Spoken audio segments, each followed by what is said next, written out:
Hi. So நெறைய பேர் வந்து பார்த்தீங்கன்னா, லைக் எஃப்&ஓ அதாவது டெரிவேட்டிவ் மார்க்கெட் வந்து ரொம்ப ரிஸ்க்கா இருக்கு அப்படின்றதுனால, ஸ்டாக்ஸ்ல வந்து ஸ்விங் ட்ரேடிங் பண்ணுவாங்க. ஸ்விங் ட்ரேடிங் அப்படின்னா என்ன அப்படின்னா, ஸோ ஒரு ஸ்டாக்கோடைய ஒரு ஹை, லோ ஒரு மந்த்லியோட ஹை, லோ மார்க் பண்ணிட்டு, ஸோ ஃபர்தரா அது வந்து லோ டச் ஆகும்போது அந்த ஸ்டாக்ஸை பை பண்ணிட்டு, ஸோ திரும்பி ஹை போகும்போது அதை செல் பண்ணுவாங்க. ஸோ இது வந்து பார்த்தீங்கன்னா, ஷார்ட் டெர்ம் லைக் 1 ஆர் 2 டேஸ்லயோ இல்ல 1 வீக்லயோ ஸோ இந்த மாதிரி ஒரு டிஃப்ரெண்ட் டைம் ஃப்ரேமில் செட் பண்ணிவிட்டு ஸோ வந்து ஹை, லோ வந்து இப்போ கீழே வரும்போது பை பண்ணிவிட்டு மேலே வரும்போது செல் பண்ணுவாங்க. இதுதான் வந்து ஸ்விங் ட்ரேடிங். இது மோஸ்ட் ஆஃப் த டைம் வந்து பார்த்தீங்கன்னா ஷார்ட் டேர்ம் தான் இருக்கும். ஓகே.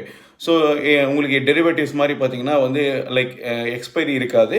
ஸோ ஸ்டாக்ஸை பொறுத்தவரையிலும் கண்டிப்பாக வந்து உங்களுக்கு லைக் ஸோ நீங்கள் ரொம்ப நாள் கேரி கூட பண்ணலாம். சப்போஸ் லாஸ் ஆனாலும் நீங்கள் ஆவரேஜ் பண்ணி ட்ரேட் எடுக்கலாம்.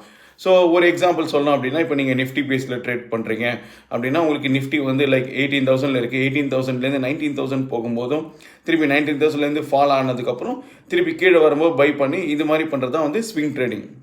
இந்த மாதிரி பண்ணுறதுக்கு ஒரு ஸ்டாக் ஒரு எக்ஸாம்பிள் சொல்கிறேன். இப்போ மாருதி சுசுகி அப்படின்ற ஒரு ஸ்டாக் இருக்குது. ஓகேங்களா. ஸோ மாருதி சுசுகி வந்து பார்த்தீங்கன்னா every month auto sales data வரும். ஸோ அதாவது வந்து எவ்வளோ லைக் இந்த என்டையர் மந்தில் எவ்வளோ காசு சேல் ஆகிருக்கு. ஸோ இது வந்து எவ்ரி மந்த் வந்து ஆட்டோ சேல்ஸ் டேட்டா வரும். ஸோ இதை பொறுத்து இந்த ஸ்டாக் வந்து ரொம்ப வாலட்டைலாக இருக்கும். ஸோ ஸ்விங் ட்ரேடிங் பண்ணுறவங்களுக்கு ரொம்பவே இந்த ஸ்டாக்ஸ் யூஸ்ஃபுல்லாக இருக்கும். ஓகே. ஸோ லைக் இது வந்து பார்த்தீங்கன்னா கம்பேரிட்டிவ் டெரிவேட்டிவ் ஏற்கனவே சொன்ன மாதிரி ரொம்பவே சேஃப். உங்களுக்கு லாஸ் ஆனாலும் நீங்கள் ஆவரேஜ் பண்ணி ட்ரேட் பண்ணலாம். லைக் எக்ஸ்பைரி டே கிடையாது. உங்களுக்கு ப்ரீமியம் டிகே இந்த மாதிரி கான்செப்ட்லாம் எதுவுமே கிடையாது. நீங்கள் மணி கேஷ் மார்க்கெட்லேயே ட்ரேட் பண்ணுறதுனால so over the longer period of time ஒரே ஸ்டாக்கில் நீங்கள் ட்ரேட் பண்ணிங்க அப்படின்னா அந்த ஸ்டாக்கு கிடைக்கிற எல்லா பெனிஃபிட்ஸுமே உங்களுக்கு கிடைக்கும். அதாவது லைக் டிவிடெண்ட் ஆகட்டும், இது ஸ்ப்ளிட்ஸ் ஆகட்டும், இது எல்லாமே கிடைக்கும்.